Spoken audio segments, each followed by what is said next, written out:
చందమామ కథలో చదివా రెక్కల గుర్రాలుంటాయని నమ్మడానికి ఎంతో బాగుందో.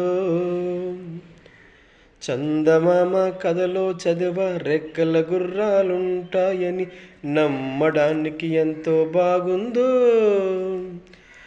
బాలమిత్ర కథలో చదివా పగడుపు దీవులు ఉంటాయని నమ్మడానికి ఎంతో బాగుందో. నా కోసం రెక్కల గుర్రం ఎక్కి వస్తావని, పగడపు దీవులకే నువ్వు నన్ను తీసుకెళ్తావని నమ్మడానికి ఎంతో బాగుందో. చందమామ కథలో చదివా రెక్కల గుర్రాలుంటాయని నమ్మడానికి ఎంతో బాగుందో.